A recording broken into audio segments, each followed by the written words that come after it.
Halo semuanya, selamat sore. Selamat sore Bu Rayawati, Pak Anies. Halo, selamat sore juga. Gimana Bu Uci. kabarnya? Kabar Luar baik. biasa.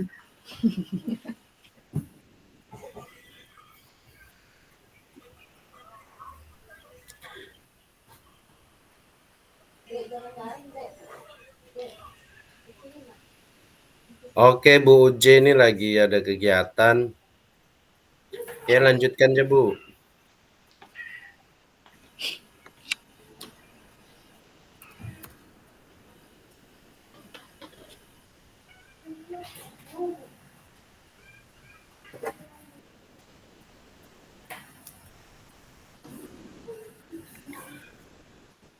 Jadi kita diskusi ya, Bapak Ibu ya. Iya Pak, Kasus. kita tentukan dulu kasusnya Pak. Mungkin salah satu, semua kita lah, semua kita saling nyodorkan kasus nih. Iya kan, begitu ya, Bu Ya, Raya ya. iya. Sepertinya begitu Pak. Saling nyodorkan kasus, nanti kasus siapa yang paling rame gitu Oke. ya.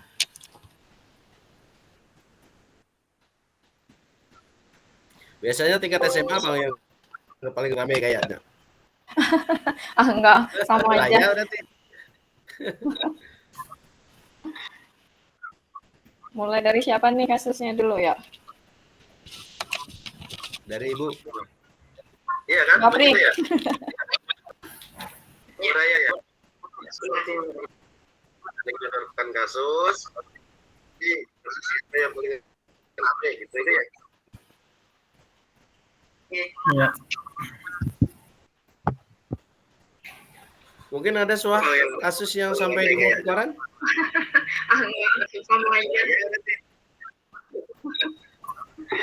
Mulai dari siapa? Delay Bu Apri. Iya, suara saya delay.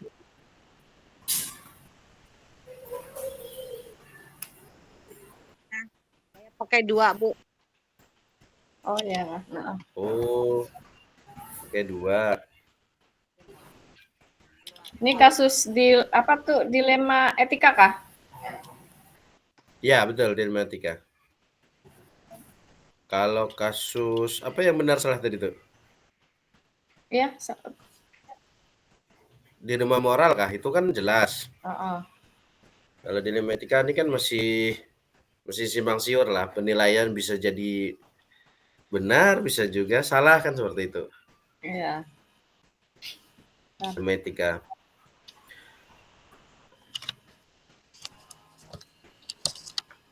Atau Pak Largus, silakan Pak Largus. Baik ya, saya coba Pak Anies ya. Silakan. Oke. Baik ya. Saya akan mengangkat sebuah kasus berkaitan dengan bullying ya Pak. Ya. Ya. Kebetulan di sekolah kami ini hampir tiap hari kasus ini mencuat ya, khususnya bullying antara siswa. Dan ini memang menurut kami di sini sudah ada beberapa siswa yang karena kasusnya berat lalu sekolah mengambil keputusan untuk pindah ke sekolah lain. Nah, itu kasus yang kami alami khususnya di SD Katolik Don Bosco beberapa bulan belakangan ini. Nah, dari segi kasus ini banyak juga mendapatkan masukan, Pak. Masukan artinya kan yang berkaitan dengan orang tua, dan orang tua Aduh Pak, kelar ini suaranya Pak, mikrofonnya Pak, terpicik. Baik Pak, saya mengangkat kasusnya bullying ya Pak. Beberapa bulan belakangan ini di sekolah kami, khususnya di SD Katolik Don Bosco, khususnya di kelas saya sendiri Pak, baru-baru ini ada 2 orang anak ya mengalami kasus ya boleh dikatakan sampai ke media massa, bahkan mereka memposting foto keluarga temannya ya, foto keluarga temannya sampai mereka ke posting ke website, dan mereka memasang stiker orang tua Kemudian ada guru juga mereka memasang stiker.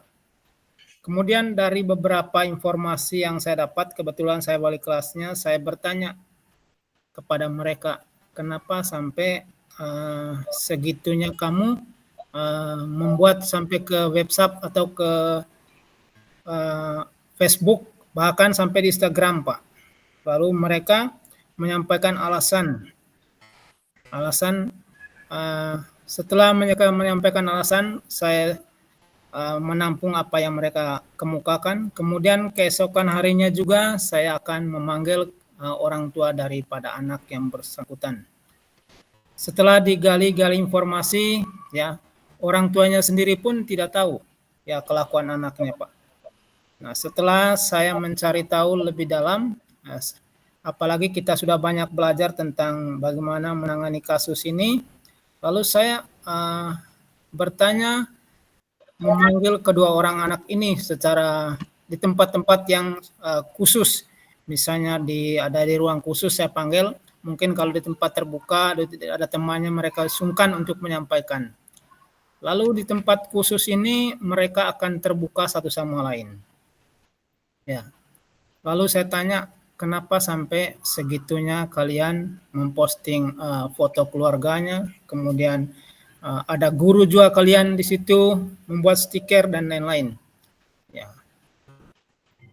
Akhirnya kasus demi kasus sudah ditangani sampai saat ini dan orang tuanya juga sudah panggil ke sekolah dan saya sudah menyampaikan apa yang dialami oleh kedua anak mereka dan rencananya esok mereka saya pertemukan antara si korban dengan kedua anak ini. Mudah-mudahan kasusnya ini tidak sampai artinya tidak sampai keluar seperti beberapa orang yang sudah dikeluarkan dari sekolah, begitu Pak. Itu sementara kasus yang kami tangani. Dan inti nanti. Jadi kasusnya masih berjalan begitu Pak ya? Ya, artinya intinya kasus ini Pak Anies, esok itu artinya orang tua sebagai korban ini mendengarkan sendiri permintaan maaf dari kedua orang tua dari anak yang sebagai pelaku ini kepada si korban. Ya, apakah nanti orang tuanya ini menerima maaf dari mereka? Ya, mungkin esok baru kita lihat bagaimana setelah saya memberikan pencerahan kepada orang tua korban kemarin, dan rupanya beliau juga akan datang esok untuk menyampaikan itu dan mendengar sendiri permintaan maaf dari kedua orang tua si korban ini, Pak. Begitu dulu sementara ceritanya, Pak, kasus yang saya alami. Baik. Terima kasih Pak Largus. Jadi kasusnya masih berjalan Pak ya? Ya. Oke, terima kasih Pak Largus. Sekarang Bu Raya mungkin? Dilema etika ya? Betul Bu. Besar.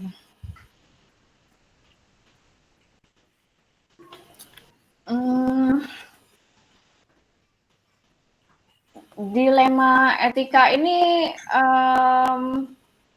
kalau misalnya tadi yang contohnya misalnya ada anak gitu ya yang sering nggak masuk, kemudian pada saat pengisian rapot, kemudian nantinya kita guru-guru itu diharuskan untuk memberikan nilai, itu masuk nggak Pak? Masuk juga. Itu dilema etika ya. Jadi kan ada penilaiannya nanti jangka pendeknya seperti apa, jangka panjangnya seperti apa. Kalau di sekolah saya karena memang kebetulan kita kan sekolahnya itu siswanya banyak yang rata-rata anak dari daerah dan kalaupun mereka di Palangkaraya ini mereka kadang tinggal sendiri ngekos atau ikut orang. Jadi kadang masalah yang sering muncul yaitu dia anak-anak ini jarang masuk dalam artian seperti itu, kemudian ada yang hampir mungkin bisa dihitung lah kehadirannya dalam satu semester, kemudian nanti ketika pengisian nilai rapot itu kan wajib untuk memberikan nilai. Walaupun sebenarnya kalau dilihat dari keseharian mengikuti pembelajaran ataupun juga tugas-tugas itu kan sebagai seorang guru kadang kita juga kan dilema juga ini mau ngasih nilainya. Di satu sisi kalau misalnya kita memberikan nilai, nanti anak-anak yang rajin juga nanti berpikirannya pengaruh jangka panjangnya seperti itu. Kok enak sekali mereka ibarat kata sekolahnya malas-malasan, tapi pada saat ibarat kata anak ini hanya hadir pada saat ulangan saja. Tapi hari-harinya itu jarang kelihatan. Ya 1-2 gitulah. Ya 1-2 kali mungkin ya bisa dihitung lah. Tapi pada saat ulangan hadir walaupun dalam prosesnya itu kan sudah segala macam panggilan lah apa ibarat kata usaha yang dilakukan begitu baik dari wali kelas ataupun pihak sekolah untuk bisa menghadirkan si anak ke sekolah. Nah itu sih kalau saya. Baik, itu juga dilema etika tuh Bu. Ketika kita mau bernilai jadi lemah kan? Iya Pak, betul. Oke, itu cerita dari Bu Raya. Sekarang Bu Apri, silakan Bu Apri. Wah, saya nih langsung ambil alih nih jadi moderator. Apa-apa Pak. Kalau permasalahan saya kalau dilema etika ini Pak kurang lebih sih sebenarnya Raya tadi. Cuman penyebabnya itu karena kebetulan saya kan ngajar kelas 12 tunagrahita nih mau menghadapkan. Cuman namanya anak tunagrahita ini apalagi saya kan tunagrahita sedang yang ibarat kata dia bisa akademik memang kita tidak terlalu menekankan. Kalau kelas saya kebetulan kelas saya tidak menekankan akademik tapi lebih ke bina diri dia. Toileting, kemudian kebersihan badan dan kebersihan lingkungan sekitar. Jadi anak-anak dengan tunagrahita sedang ini dia mut-mutan. Jadi penyebab dia sering tidak hadir ini kalau sudah anaknya moodnya ndak turun. Tapi kalau di sekolah kami Pak, kami memang ada menerapkan karena kemarin kan sempat tahun berapa itu di ISO, jadi kami itu kalau misalkan 3 bulan tidak ada kabar memang peserta didiknya itu langsung dikeluarkan dari Dapodik. Kalau misalkan 3 bulan berturut-turut tidak ada kabar berita.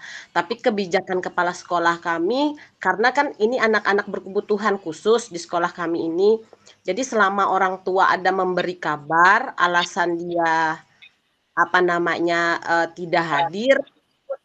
Jadi kami tidak mengeluarkan mereka dari data Dapodik. Karena kadang anak-anak berkebutuhan khusus ini kan kalau bisa bangun siang Pak, kalau sudah siang kan orang sudah pulang sekolah. Jadi enggak turun, otomatis dia enggak turun. Kemudian kalau sudah moodnya jelek di rumah dia enggak mau sekolah. Atau misalkan enggak ada yang ngantar, jadi enggak turun. Jadi sebenarnya memang seperti kata Bu Raya tadi, karena kan sekolah kami juga ada rapotnya. Nanti kan apalagi di kelas 12 nih ada salah satu orang tua murid saya ngirim di WA, Bu, gimana ya ini anaknya kan ini rekaman internal juga kan ya. Namanya si Aksa. Jadi kata ibunya ini, gimana ya Bu ya, Aksa ini kan lama enggak masuk. Tapi memang ibunya ngabarin terus ke saya bahwa anaknya ini memang mutan kalau masuk ke sekolah. Mau berhenti katanya nanggung karena sudah kelas 12 SMA. Saya bilang datanya memang Bu belum dikeluarkan dari Dapodik, tapi coba aja bujuk anaknya kalau memang mau turun gitu, saya bilang. Tapi memang perkaranya seperti kata Bu Raya tadi, kita ngisi penilaian rapotnya kan karena kalau ndak pernah belajar kan bingung juga Pak. Jadi ibarat kata perkembangannya pun sedikit, apalagi kalau kami di SLB kan lihat perkembangan anaknya dari dia belum mampu menjadi mampu. Kalau akademik kami memang tidak, tetapi lebih ke proses bina diri dan keterampilan dirinya. Itu mungkin Pak, mungkin dilema etikanya mungkin lebih ke situ aja sih. Baik. Kayaknya rata-rata di situ ya sekolah-sekolah di Palangka khususnya lah, udah Palangka khususnya seperti itu. Sekarang kalau saya sebetulnya sama juga sih. kasus yang paling banyak dialami itu memang ya jarang turun. Baik itu siswa pindahan maupun siswa memang dari awal dari situ. Ada pernah kasus waktu dari jadi wali kelas dulu di 86 juga seperti itu. Jadi ada siswa pindahan dari Pangkalan Bun pindah sekolah saya, kebetulan di kelas saya. Di awal-awal pembelajaran memang rajin turun seperti nggak ada masalah seperti itu. Pas sudah mendekati semesteran itu sudah mulai kendor seperti itu. Akhirnya di semester 1 aman. Nah, di semester 2 setelah liburan semesteran 1 itu mulai awal-awal masuk gitu. Jadi 1-2 gitu. Pas sudah mendekati semester 2 ini itu sudah lost kontak. Di sisi lain surat dari sekolah juga sudah kita panggil arahkan, orang tua juga sudah dipanggil. Akhirnya anak itu apa ya? Dengan teman-temannya juga akhirnya kan, Pak, gimana sih anu nih? Nggak pernah turun, kayak apa nanti kalau dia naik? Masa? Jadi teman-temannya yang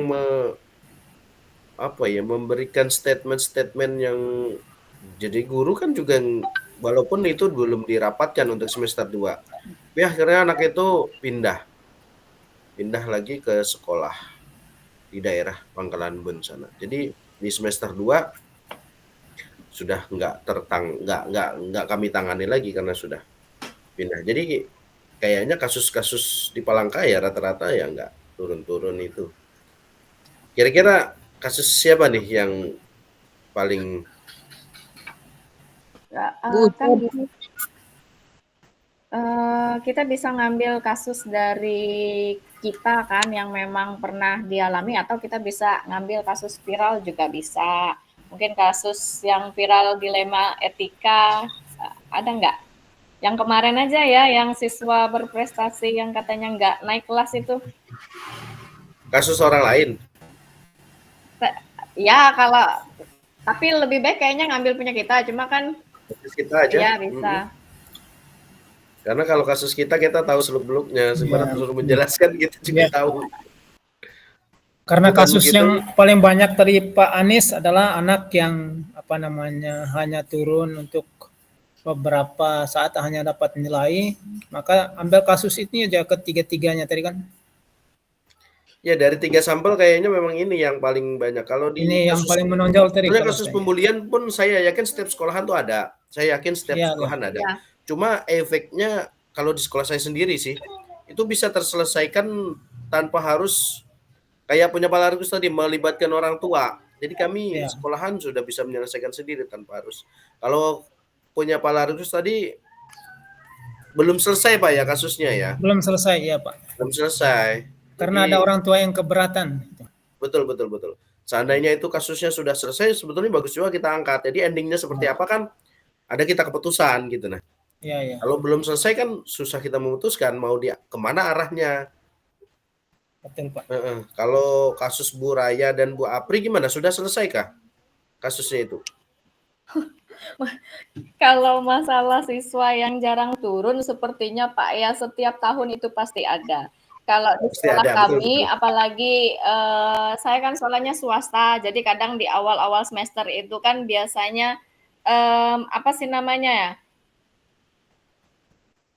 lemparan atau dari sekolah negeri yang biasanya mungkin di sekolah negeri itu naik bersyarat begitu Pak ya, yang di sana juga bermasalah mungkin dari segi kehadiran, jadi mengharuskan mereka kalau mau naik harus pindah gitu. Jadi kayak menerima murid-murid buangan yang dari sekolah negeri, jadi di situ.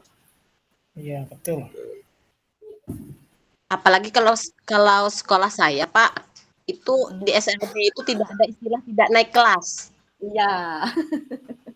Jadi harus naik kelas karena dulu pernah ada teman saya, dia ngajar, kepala sekolah itu tahun berapa saya lupa.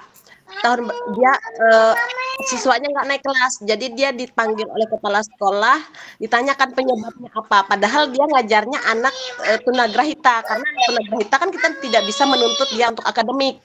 Jadi makanya di SLB itu tidak ada istilah tidak naik kelas, Pak. Jadi kebijakan dari kepala sekolah sebelum-sebelumnya itu mau bagi siswa itu nilainya atau bagaimana perkembangannya dia harus tetap naik kelas kalau di SLB.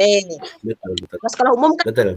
ada tidak naik kelas. Kalau di sekolah kami itu tidak ada istilah tidak naik kelas. Harus naik kelas. Iya, betul sekali ya.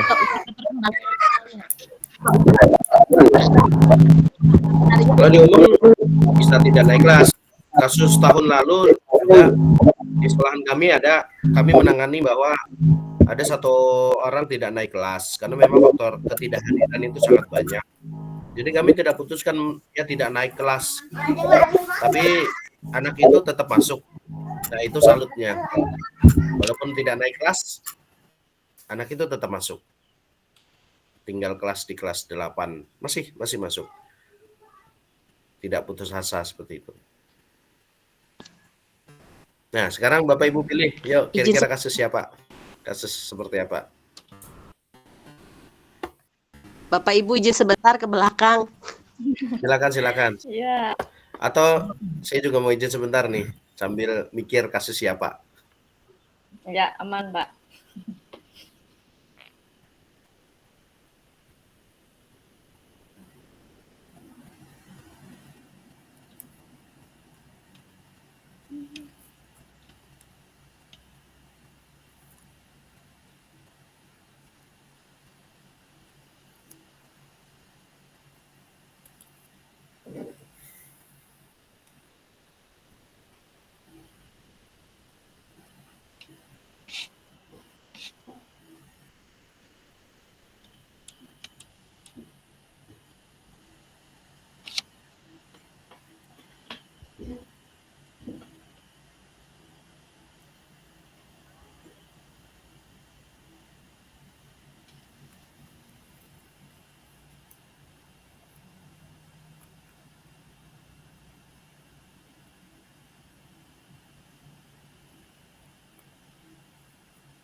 Sudah ekspor LMS kah, Pak Largus?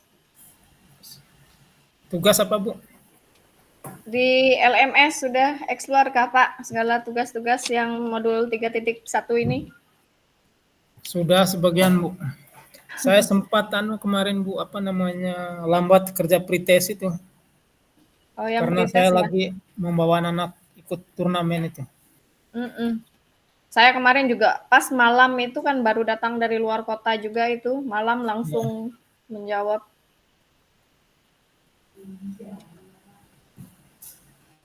Jadi kita cari paradigmanya dulu, Bu, kasusnya nanti kan. Ada 4 paradigma kan. 4 paradigmanya yang itu tadi, individu lawan kelompok, Individu rasa lawan- keadilan lawan rasa kasihan, kemudian kebenaran lawan kesetiaan, kemudian jangka pendek lawan jangka panjang. Jangka panjang. Ya. Tadi apa aja lah anunya tuh,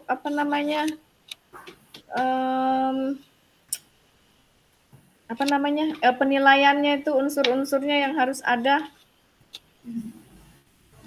Pertanyaannya tadi kan, Bu, paradigma apa yang digunakan untuk dalam studi kasus pilihan?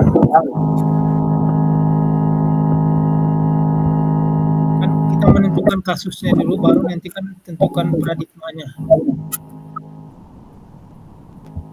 Jadi dia masuk dalam paradigma yang mana dari keempat paradigma itu ya? Ya.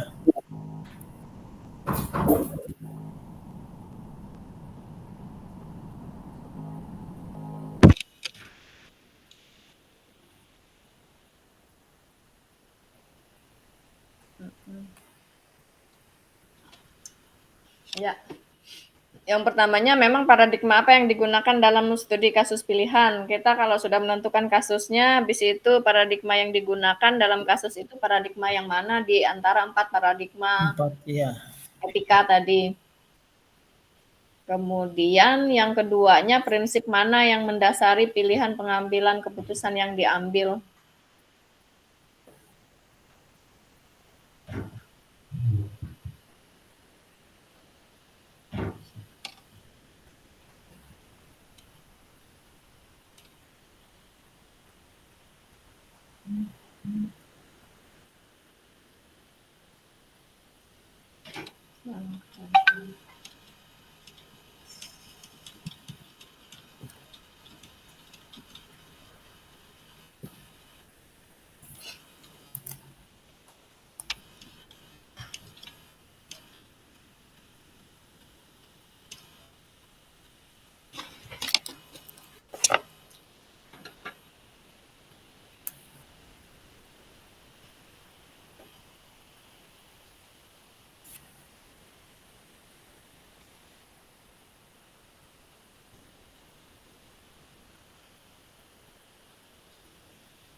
Itu kasusnya ngambil yang kehadiran itu ya Bu ya? Nah, kurang tahu kayaknya itu. Cuma Bu Apri sudah itu kah? Sudah explore kah kasus-kasus yang di LMS tuh aku masih belum terlalu baca ya. Kasus Baru yang pagi dilema etika nih yang kayak mana. Baru pagi tadi saya buka. Jadi apakah bingung. Kalau misalkan kehadiran tuh kayaknya lebih ke paradigma jangka pendek, jangka panjang deh ya. Iya, jangka pendek, jangka panjang. Tidak naik kan kayak seperti kata Ibu nanti susah kalau misalnya pindah sekolah atau ke perguruan tinggi kan. Jangka panjangnya kan lebih ke situ kayaknya. Iya tah. Enggak, jangka panjangnya ya itu tadi Bu, kalau misalnya kita kasih nilai kan, jangka panjangnya nanti anak-anak yang lain itu yang memang dia turun ke sekolah secara aktif, kemudian hadir terus mengerjakan tugas dan lain sebagainya, nanti anak-anak ini kan otomatis nanti akan berpikir, wah enak sekali begitu, itu kan jangka panjangnya bisa seperti itu. Berarti lari paradigma ini juga apa namanya yang yang pertama itu apa tadi individu dan kelompok nggak sih? Individu vs kelompok gitu ya? Individu dan kelompok, individu dan lawan masyarakat. Itu kan kadang bisa kayak gini juga Bu, dilemanya tuh seperti ini. Ibarat kata nanti juga terkesan sepertinya gampang aja sekolah di situ ibaratnya kan, walaupun nggak turun nanti juga tetap dapat nilai bisa naik juga. Nah itu kan yang dampak dari keputusan yang diambil bisa jadi seperti itu. Ya juga lah. Banyak dampaknya sebenarnya, jangka pendek dan jangka panjang pun ada. Positif negatif Bu lah. Iya.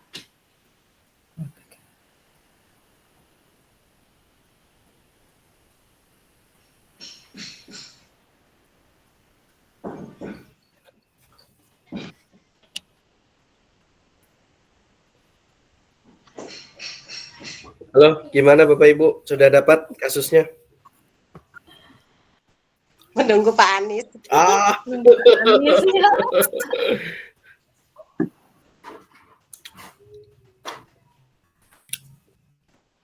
Kayaknya bisa jadi angkat kasus Bu Raya, Bu Apri itu kan bisa diangkat tuh kasusnya. Karena memang di situ kalau kita lihat dari segi checklist yang daftar tugas, checklist tugas kolaborasi itu kan kayaknya masuk ya tuh. Ke situ, ambil. Kita dulu apa checklistnya lah. Yuk, ambil. Bawa ke situ. Ada juga kasus kayak gini. Anak anak kelas 12, kebetulan saya kan wali kelas 12 lah, jadi ada anak ini kadang karena dia sudah ibarat kata setelah lulus SMA dia sudah punya planning mau masuk misalnya universitas ini, misalnya taruh kedokteran gitu ya. Sementara untuk masuk di universitas itu kan kadang ada standar nilai untuk beberapa mata pelajaran.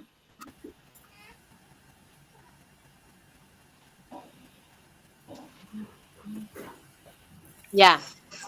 Nah, kadang itu kan ada yang minta nilainya itu dinaikkan begitu untuk bisa memenuhi standar untuk masuk ke universitas yang dia inginkan.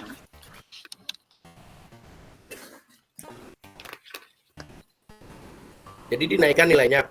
Enggak, itu kasusnya. Oh. Iya. Ada juga yang seperti itu. Apakah bisa? Kan biasanya nilai nilai kumulatif ya? Gabungan berarti. Jumlah ya. Dari semester 1 sampai semester akhir kan biasanya ya. Minimalnya harus berapa begitu. Betul. Jadi beberapa sekolahan atau perguruan tinggi memang ada standarnya minimal 80 misalnya. Ya, misalnya kalau dia mau masuk ke kedokteran misalnya untuk mata pelajaran bahasa Inggris, biologi, matematika itu minimal harus 80 berapa begitu kan. Ya. Jadi datang ke sekolah asal. Ini anak saya Bu kurang 80 gimana mau masuk kedokteran nggak bisa. Bisa dibantu atau tidak gitu kan. Kan bisa diatur ini Bu, tinggal dibikin ulang cap kepala sekolah kan gitu ya. Dilema etika tuh Bu ya. Dilema etika. Itu memang banyak Pak. Tapi bisa juga tuh diangkat Bu. Kalau mau itu kasusnya akhirnya gimana? Disetujui lah. Diubah lah nilainya. Kan itu kalau wali kelas nih langsung mengarahkan ke itu aja ke kepala sekolah. Jadi keputusannya yang kepala sekolah. Kepala sekolah ya. Kalau kepala sekolah kita nggak tahu ya diberi apa atau gimana kan. Iya, sekolah merintahkan kan wali kelas. Kalau sudah jatuh ke kepala sekolah merintahkan wali kelas ya mau nggak mau kan kita sebagai wali kelas.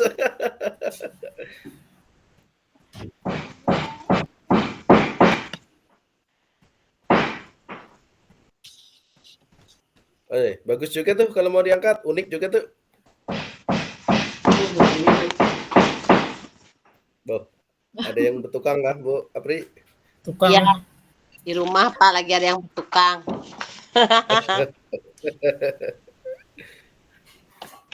Gimana Pak? Tapi bisa masuk kasus punya Bu Raya itu. Yang mana Bu? Yang terakhir. Yang mana? Yang mau masuk universitas. Iya, yang mengubah rapot berarti ya. Nilai tadi. Merubah iya, nilai. karena jarang-jarang tuh bener. Sekolah negeri apanya itu jarang-jarang Pak? Itu terselubung aja. Oh iya kah? Itu kasusnya sering. Menurut aku cuma nggak tahu. Kalau SMA Oh betul ya. kasusnya. Wah apalagi kalau kasusnya sudah rame. Kata Bu Raya itu terselubung. Terselubung seperti itu. Kadang misalnya kalau ada yang mau masuk segala kepolisian kan ada standar nilainya juga tuh. Karena mungkin kami SMA ya Pak ya, mungkin kan SMA di kasus ini adanya mungkin di SMA begitu karena kan iya, mereka betul Bu, betul. ke universitas. Betul. Kalau kami yang di SMP mau ke SMA kayaknya jarang deh kasus itu. Jarang Pak. Ya. Ya betul. Memang ini cenderung ke SMA itu tadi. Iya. Kalau SMP ke SMA tuh Pak mencari titik zona. Ya, Ya, zona aman. zona kan nggak bisa diubah itu. Untuk bisa masuk Ubah. lewat zona prestasi mungkin kan bisa tuh minta nilainya dinaikkan. Jarang, Bu. Enggak juga ya, enggak juga. Karena dia merasa juga kalau nggak begitu pintar, nggak mungkin dia mau minta ubah rapot. Oke, kayaknya ulun setuju juga dengan kasus terakhir. Kasus terakhirnya Panis kita angkat itu. Ya, gini, Pak Largus setuju juga kan? Ya, Kasus terakhir kan?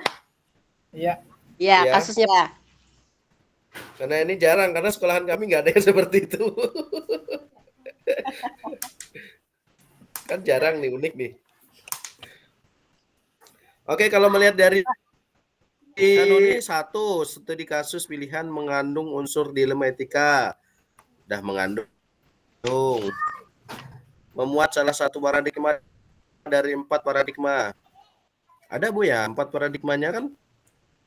Paradigmanya apa tuh? 4 paradigmanya kan tadi individu Lawan masyarakat, community lah kebenaran ini. lawan kesetiaan, keadilan versus belas kasihan, jangka pendek dan jangka panjang. Yang mana nih kalau merubah nilai? Berarti jangka pendek dan panjang ya? Kalau saya cenderung jangka pendek dan jangka panjang, Panis. Iya, Sama, saya juga cenderung jangka pendek. Jangka pendek dan jangka panjang. Jangka panjang. Iya.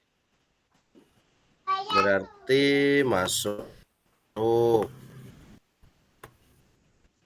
Memuat salah satu dari prinsip 3 dilema etika. Yang 3 sekarang. Dilema etika. Berarti dia masuk di berpikir berbasis rasa peduli, Panis. Ya, kalau peraturan kan enggak ya. Ya, dia berpikir Lebih rasa peduli karena dia peduli ke siswanya. peduli dengan orang lain tuh. Ya, benar-benar memutuskan sesuatu dengan pemikiran apa yang Anda harapkan orang lain lakukan terhadap Anda. Ya, ketika misalnya kita berada di posisi itu, kita berharapnya orang lain akan melakukan hal yang sama, begitu ya? Ya, ya. Ya, tuh. Wah, ini langsung dikerjakan nih, padahal cocok nih. Cuma gimana caranya lah ngetiknya lah. Sebentar. Teknikan lagi. Studi kasus pilihan mengandung unsur dilema etika. Etikanya apa tadi etika? Yang nomor 1 tuh apa? Bentar. Dilema Nomor 1. Di kasus pilihan mengandung unsur dilema etika atau tidak ada? Ada kan? Berarti tinggal tulis A aja, Pak. Ada gitu aja lah. Ada gitu aja lah. Ya, ada. Ada. Gitu. Memuat salah satu paradigma dari 4 paradigma dilema etika. Apa tadi, Bu? Ada, tapi dalam kurung jangka panjang, jangka pendek, jangka pendek, jangka panjang. Oh. Iya. Jangka pendek, jangka panjang. Pendek. Jangka panjang. Panjang. Oke. Memuat salah satu prinsip dari 3 prinsip dilematika. Ada apa tadi? Ada berpikir berbasis rasa peduli. Berpikir berbasis rasa peduli. Rasa peduli. Oke, terus yang keempat, memuat 9 langkah pengujian untuk menguji ketepatan pengambilan keputusan. Kayaknya harus diruntut deh itu nanti, Pak, yang 9 itu. Bikin aja ada. Enggak, bentar, ini kasusnya harus dengan penyelesaiannya lah. Kalau misalnya harus dengan penyelesaiannya kan kita nggak tahu nih, karena keputusan akhir kan Kepsek yang itu mengeluarkan apakah oke atau enggak kan. Kalau yang masalah nilai tadi kita langsung dengan keputusan akhirnya oke, guru-guru memberikan nilai kan seperti itu. Betul juga lah. Saya rasa harus ada keputusan Iya kan? akhir. Mm-mm. Gimana Pak Largus? Harus ada keputusan akhir kan? Ya, keputusannya apa untuk kasusnya? Kalau ini kan kita nggak tahu nih. Keputusannya. Karena di nomor 7 setiap anggota telah menyepakati paradigma itu. Artinya kan memang harus ada keputusan akhir. Atau mungkin Bu tahun sebelumnya pernah kasus seperti ini. Biasanya setiap tahun ada sih. Kasusnya ya. Memanglah setauku pernah ada yang di ACC setauku gitu ya. Ya, Cuma nggak tahu lagi, setauku pernah ada yang di ACC. Dalam artian ini kemarin pun kenapa saya bisa ibarat kata tahu tentang kasus ini karena kebetulan saya kan wali kelas 12 gitu. Kebetulan ada siswa saya yang mendatangi saya kemudian mengkomunikasikan hal itu, bisa nggak Bu gitu. Karena saya seharusnya hanya wali kelas kan, jadi saya itu kan ya langsung ke atas gitu. Nah, yang di ACC itu berarti yang jadi Ambil yang di ACC yang jadi Bu. Tapi kan sama kan nilai kan sudah jelas keputusannya. di ACC. Artinya dalam tanda kutip menurut saya gini, di ACC itu kan nggak mungkin juga kita menjomplang mengangkat nilai. Kita tahu juga karakter anak itu, misalnya, Bu, nilai saya ini misalnya 79, sedangkan di universitas itu mintanya 83. Artinya antara 79 dengan 83 itu kan ya nggak jauh-jauh amat lah, kan seperti itu. Atau nilainya misalnya 80, yang di universitas mintanya 80 sekian, misalnya kan itu kan nggak jauh-jauh amat. Tapi kalau nilai anak itu misalnya memang di bawah rata-rata semua dan minta diangkat rata-rata semua, nah itu kayaknya nggak di ACC juga. Ya, ya, karena memang iya kebetulan memang seperti itu Pak. Jadi kebetulan mungkin nilainya yang minta di up itu paling hanya di satu mata pelajaran begitu. Jadi nggak Iya, semua juga.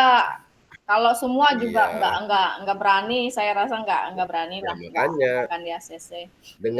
jadi kepala sekolah nanti dengan pertimbangan seperti itu mau melanjutkan ke universitas favorit misalnya, melihat dari dampak anak yang sudah antusias dengan, nah kan seperti itu kita menjelaskannya kan kasihan anak kan, ya, ya anak sudah oke minta betul, betul. universitas favorit dengan kendalanya cuma nilai itu doang, masa kita nggak Nilai. Nilai satu mata pelajaran gitu iya, ya. nah gitu kan, masa nggak menyetujui, ya jangka pendeknya dengan jangka panjangnya kan bisa dijelaskan nanti. Nah, kalau yang memuat 9 langkah penguncian ini kira-kira apa yang mana, ayo? 9 langkah ini ada mengenali nilai-nilai yang bertentangan, siapa yang terlibat, Menentukan siapa. Nah, kalau yang Poin menentukan kedua apa, Nis? Poin kedua itu cocok ya. Menentukan siapa yang yang terlibat terlibat dalam dalam situasi situasi ini kan. terbuka. Kalau biasanya gini kalau dari Kak, kalau yang terlibat itu biasanya nggak banyak orang sih. Ini biasanya hanya mungkin kepala sekolah Dengan balik kelas ya. dengan biasanya yang mengurus masalah ini kan itu apa namanya Bagian operator TU. biasanya. TU, Bu. Operator Pak. Ya, Kalau kita rapot apa rapot kan itu operator biasanya yang bisa ibarat kata dia masuk menggunakan akun guru mapel kan.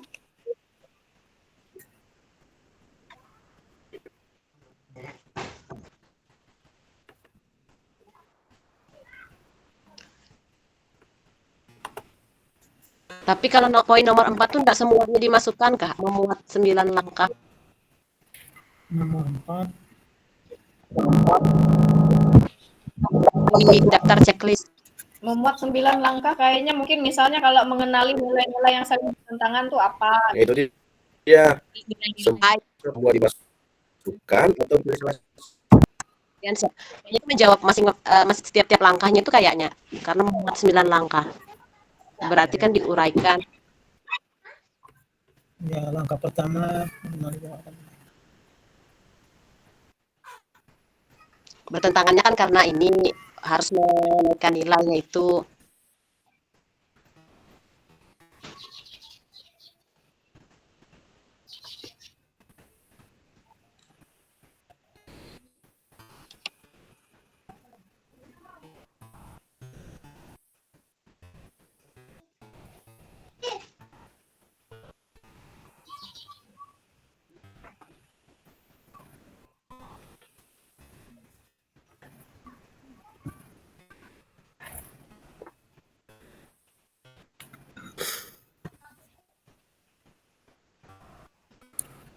Coba Bang lihat contoh sambil punya orang.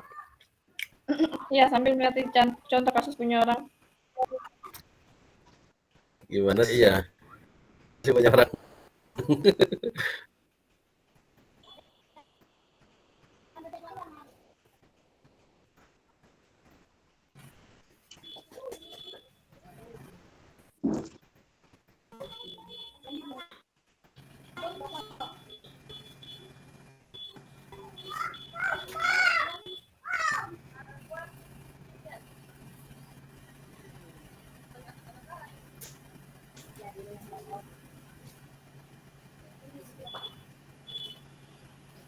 Ali kita sini yang situ, Ali mana om TNI itu?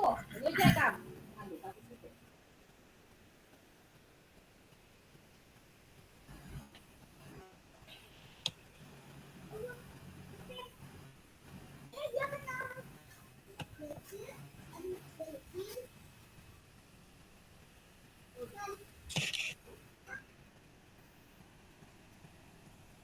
Ambil tante kemarin kan punya tak undang tante.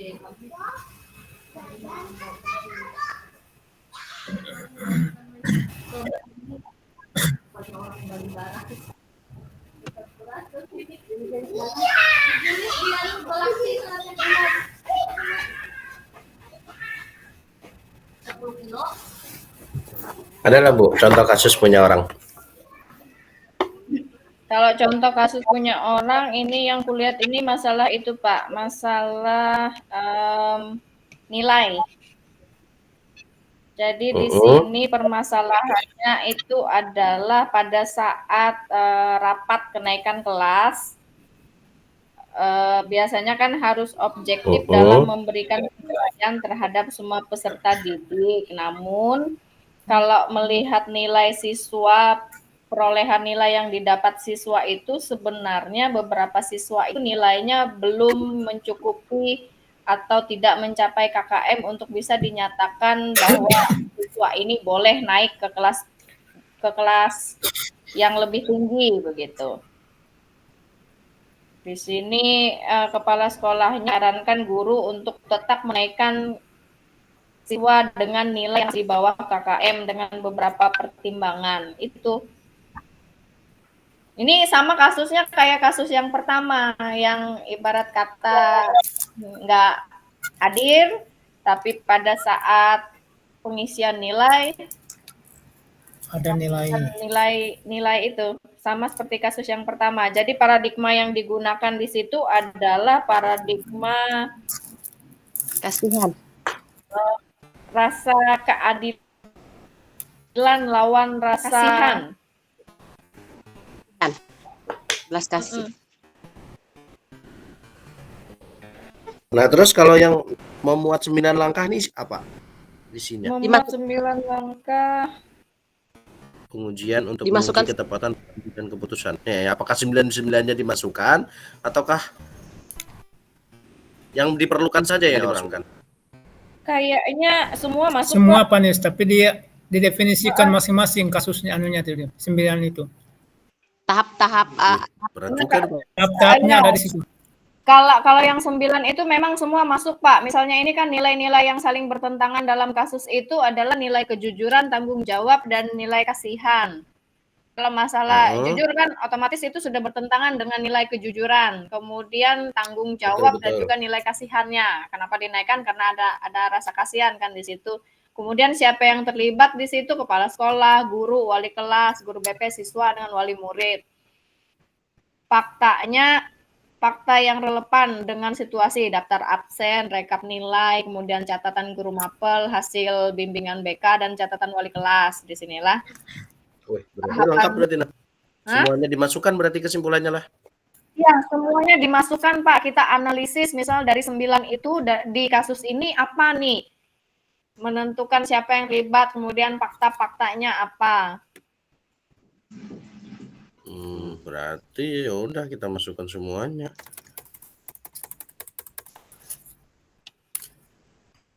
Kita bikin tabel, kita isi satu-satu, itulah. Ya.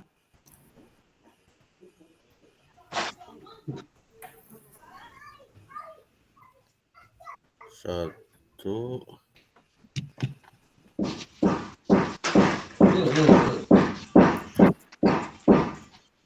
Yang ini satu. Boleh.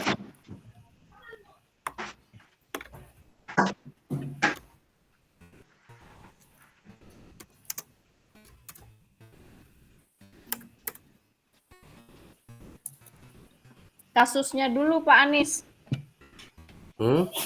Kasusnya dulu. Kasusnya tadi apa judulnya? Kebunnya kita. Nggak pakai judul, langsung kasus. Oh, Permasalahannya kasus apa? ya. Tabelnya Iya. gimana sih, Bu? Bentuk tabelnya? Nggak pakai tabel sih. Ini kan langsung kita nanti pakai slide Canva. Misalnya slide pertama ini kasusnya begini-begini. Baru nanti di slide berikutnya kan paradigma yang digunakan apa. Terus prinsip mana yang mendasari pengambilan keputusan yang diambil. Terus tahapan-tahapannya itu. Berarti misalnya mengenali linear-linear yang bertentangan ini nggak ditulis apa enggak? Yang mana? Yang poin 1 nih, misalnya mengenali nilai-nilai yang bertentangan misalnya. Itu masuk yang itu Pak, yang masuk yang bentar. Mungkin bisa di set share screen biar melihat bentuknya. Saya nggak bisa share screen.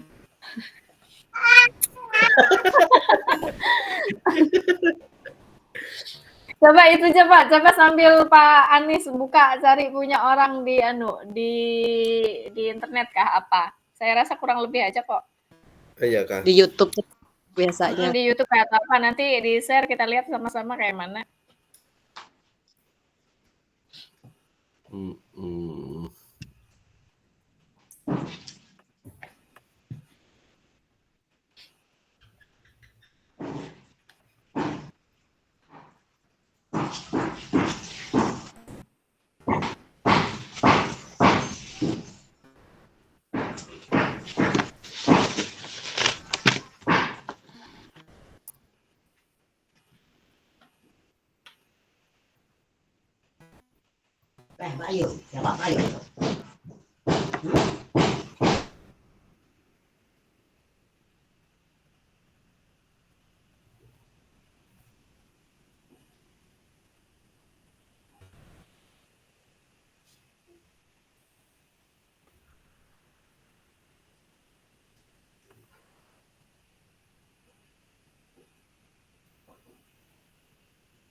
Bisa nggak kelihatan nggak, Bu?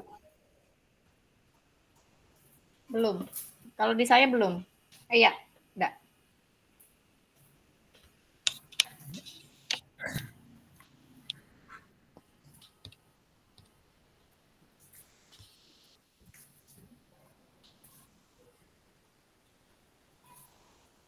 Nggak kelihatan ya? Kelihatan tapi itu Pak, apa? Banyak bayangan. Bayang-bayang.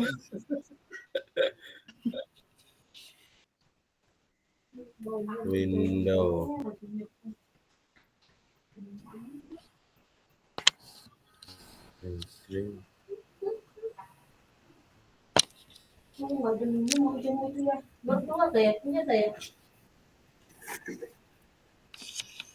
Nah, ini nah. Saya nggak bisa men-share lah.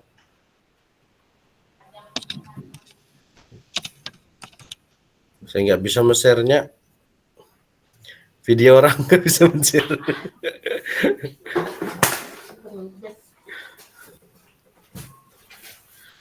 Gimana lah? Contohnya punya orang. Gimana Pak Largus ya, Pak Largus? Bantu Pak Largus. Cari Pak. Oh ya Kak. Nanti kalau sudah coba di share screen Pak Largus lah. Atau Bu Raya ya, Pak. Bentar Atau deh. Bu Apri. Saya ada keterbatasan nih pengetahuan.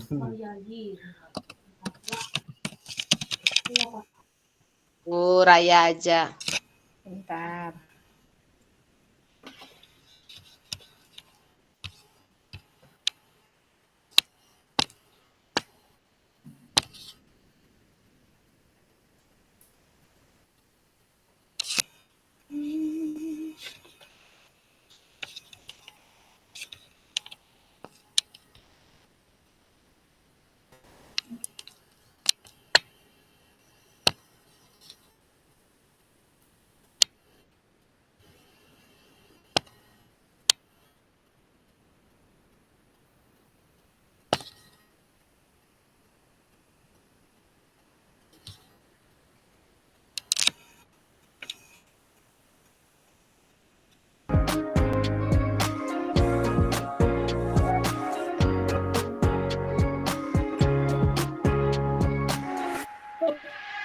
Wah, bisa Pak Argus lah. Ya itu Pak.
Melihat dari video ini,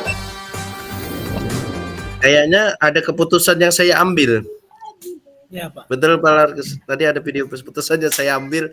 Kayaknya kalau kita melibatkan orang ketiga yang memberi keputusan itu, kayaknya kurang enak deh. Kayak ngambil Karena kasus di situ yang pertama keputusan yang aja saya deh ambil. kita ya. Betul. Ngambil kasus yang Betul. pertama Kayaknya aja. kalau keputusan orang ketiga, kita kan harus melibatkan kepala sekolah. Ini keputusan kepala sekolah kan posisinya. Ya. Kalau yang minta tadi itu kayaknya kurang enak deh kalau kita bikin kata-katanya tadi ya, keputusan yang saya ambil. Sedangkan kan sekolah posisinya tadi yang ambil Karena bukan seharusnya. kita yang ngambil keputusan itu. Iya, betul. Kalau yang masalah kita ketika ngasih nilai kami, untuk rapot kan kita terlibat ya. di situ. Iya, betul. Berarti kita harus ganti kasus. Kayaknya nggak cocok. Jadi kita dealkan kasusnya dulu. Ya, kadang kita nih memang perlu apa ya, melihat punya orang dulu, baru terinspirasi. Ya menarik sih, apalagi yang sudah tua-tua nih, waduh. Betul Pak.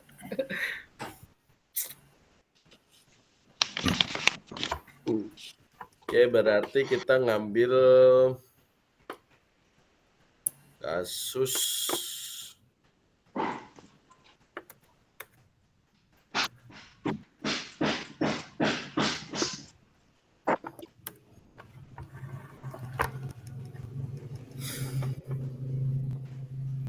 kalau untuk ininya tadi kayaknya cocok aja masih Bu ya.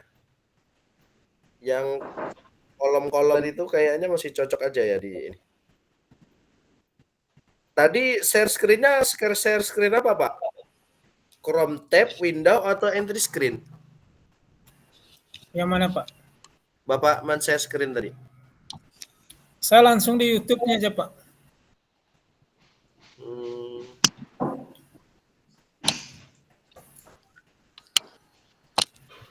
Oke, berarti untuk yang di share screen ini, yang ini tetap gini ya? Nanti baru diedit lagi ya?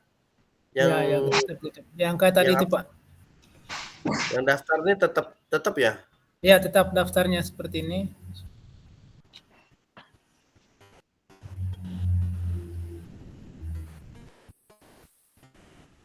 Baru yang bawah nih ya, yang memuat 9 nih ya. Ya, 9 itu.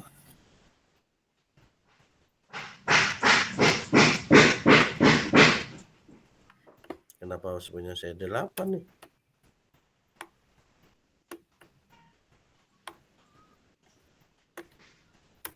Padahal 9.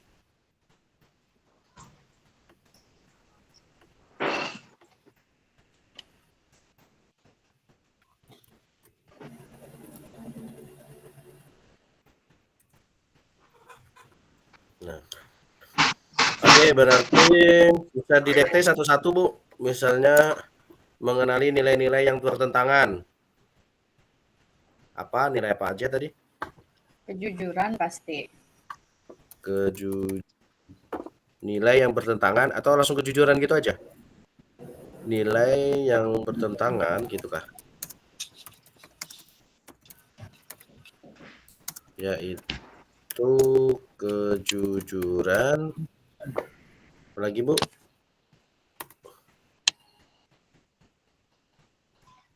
Perasaan tidak enak?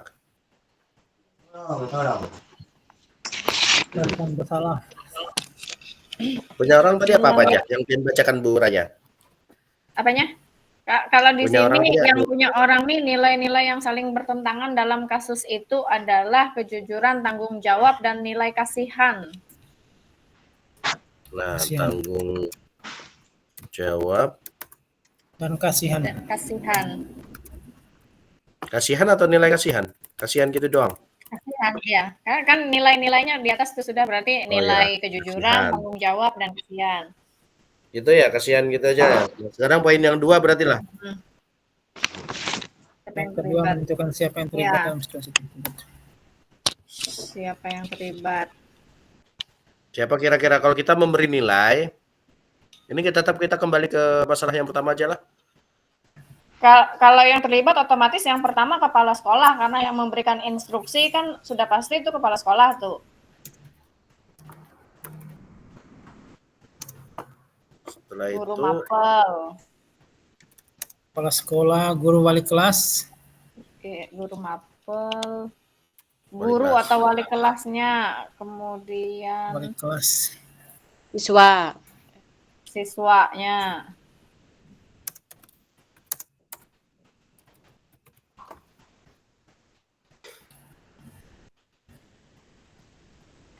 oke. Ada lagi? Sudah ya. Kalau guru BP kan masuk di guru itu juga ya. Wali muridnya ikut terlibat Di nggak guru. di situ? Nggak. Enggak, kan posisinya kita memberi nilai karena kasihan Pengisian tuh rapot. gitu. Kasihan Iya, karena iya, dia walaupun dia tidak begitu masuk, tapi kan kita punya sebagai guru punya kewajiban memberi nilai kan seperti itu kan. memberi nilai, betul Pak. Lanjut. Jadi orang tua nggak terlibat. Ya Pak ya, kayaknya orang tua nggak terlibat. Ya, ya. Yang ketiga langsung Pak. Sudah orang tua nggak oke. terlibat. Tiga. Yang ketiga nih, kumpulkan fakta-fakta yang relevan dari situasi tersebut. Daftar nilai lah, daftar hadir, daftar nilai. Daftar hadir otomatis ada itu daftar hadir. Daftar hadir, daftar nilai, Daftar rekap nilai. nilai, Daftar garis miring rekap nilai lah. rekap nilai. Apa lagi? Jurnal pembelajaran. Ya, jurnal Pak. Apa ya? Ya. Jurnal pembelajaran. Sudah kayaknya ya. Catatan guru mapel atau Iya. catatan wali kelas bisa tuh.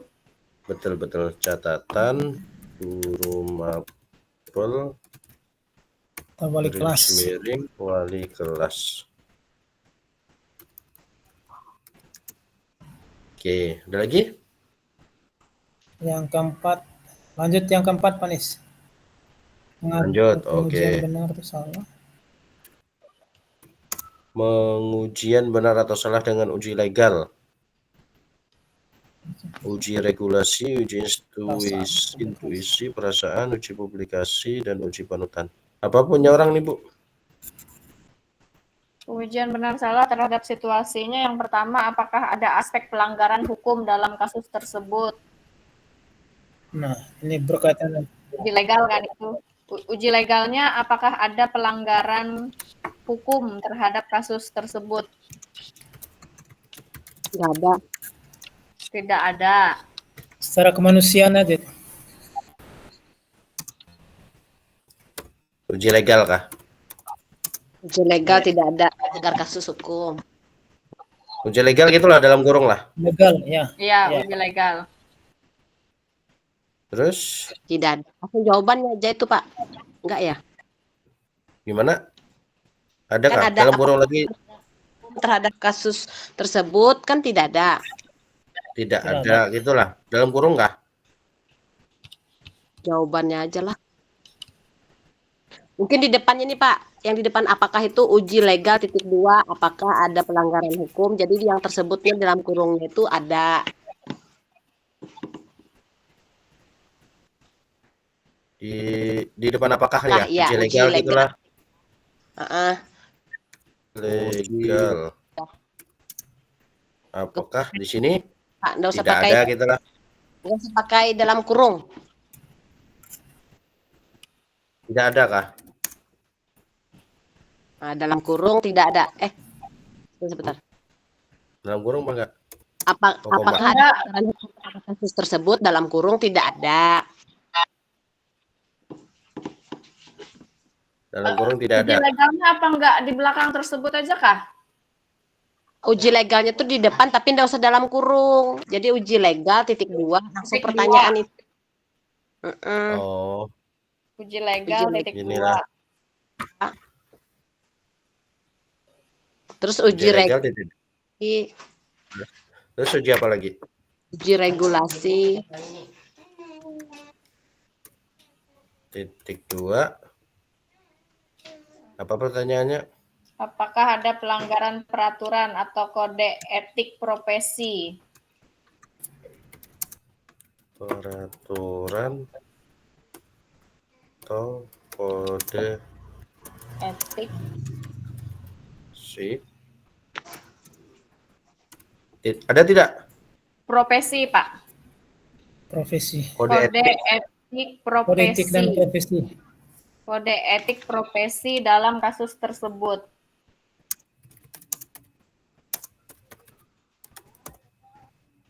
Dalam kurung tidak ada. Adalah. Ada Tidak kah? ada ya? Uji Kan tidak ada pelanggaran hukum. Oh iya, Tidak ya, ada ya. Tidak ada. Apakah ada pelanggaran peraturan? Tidak ada. Tidak ada loh. Tidak ada, yang ada hanya dilema antara memberikan nilai atau tidak. Ya, itu uji apa? Uji apa? Itu regulasi masih. Oh, masih Ya, diregulasi. masih diregulasi. Gimana? Kalau punya orang inilah tidak ada yang terjadi dilema antara menaikkan kelas atau tidak, karena ini kan kasusnya menaikkan kelas atau tidak. Kalau kita kan kasusnya memberi nilai atau tidak kan. Kita uji bahannya, uji regulasi gitu lagi lah. Uji regulasi. Apakah gimana? Ada dilema? Apakah ada dilema atau tidak? Gimana Gina? Apakah sebentar dulu. Apakah ada dilema atau tidak? Yang terjadi dilema antara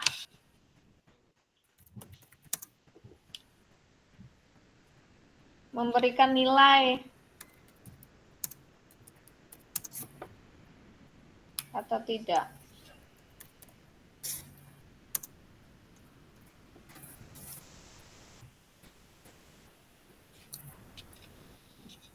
Dalam kurung ada. Enggak, sudah situ aja Pak. Lanjut Di lagi depan. yang berikutnya, uji intuisi. Oh, ini ada loh. Dalam kurung ada loh. ada dilema Pak. Ada loh. Ada. Ya. Ada dilema. Uji Dilema. intuisi. Intuisi. Titik 2. Apa pertanyaannya? Berdasarkan perasaan dan intuisi Anda. langsung ditarik mau celana. Berdasarkan perasaan Dan intuisi Anda. Apakah tindakan ini sejalan atau berlawanan dengan nilai-nilai yang Anda yakini? Apakah nilai ini sejalan dengan Atau berlawanan dengan nilai-nilai yang Anda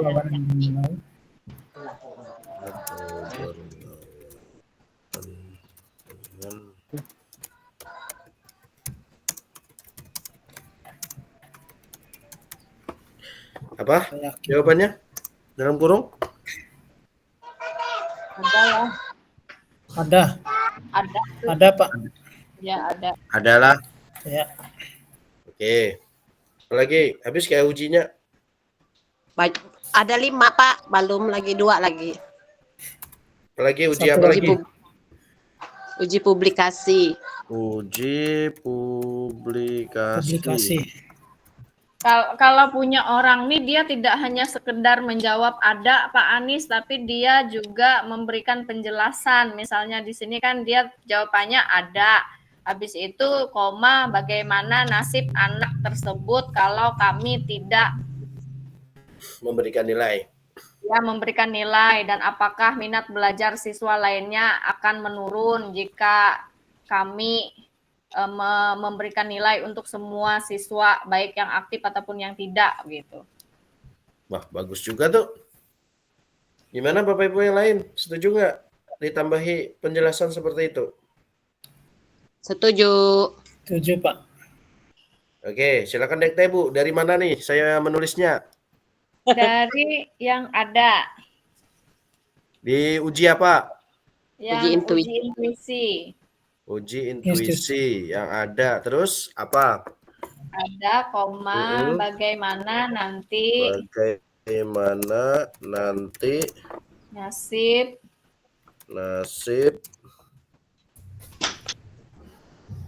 siswa tersebut kalau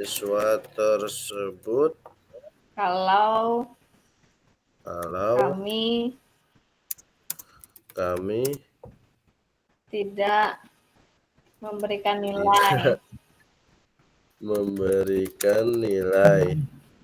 Terus apakah minat belajar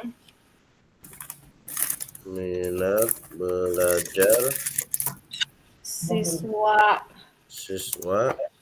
lainnya akan turun.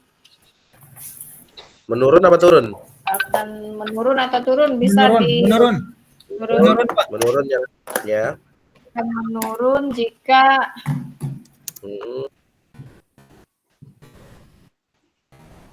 gimana bahasanya? Jika bagaimana nanti nasib siswa tersebut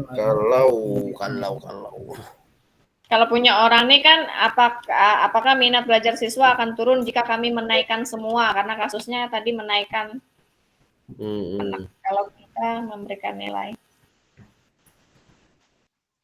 Bagaimana nanti nasib siswa tersebut kalau kami tidak memberikan nilai? Apakah minat belajar siswa lainnya akan menurun jika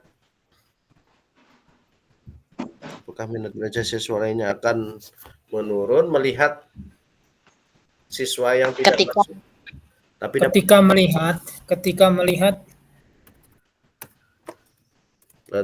melihat siswa yang itulah dianggap tidak masuk. Ya, siswa dianggap tidak masuk, Tetap mendapatkan nilai. Atau jarang enggak? Jarang masuk. Masuk tetap Dianggap jarang masuk, tetap mendapatkan nilai. Itulah. Ya. Sudah sampai situ aja kah? Ya. Sekarang uji publikasi.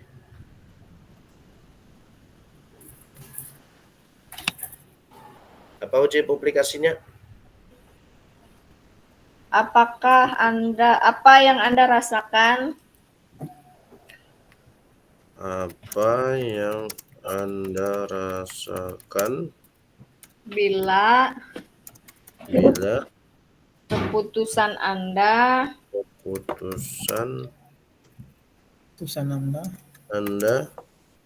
dipublikasikan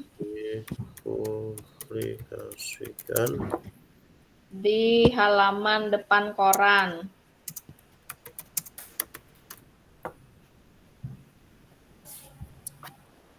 Tanda tanya. Terus apakah Anda merasa nyaman? Tanda tanya.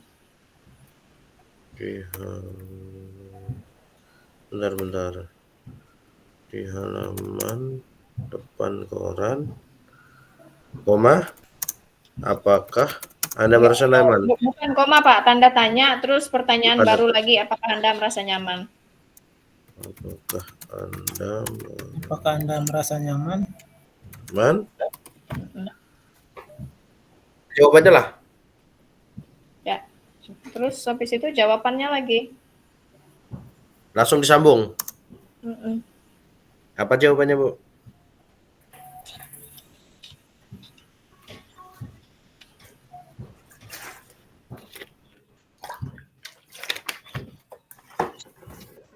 Kita udah disuruh masuk Pak belum? Sudah ada tuh.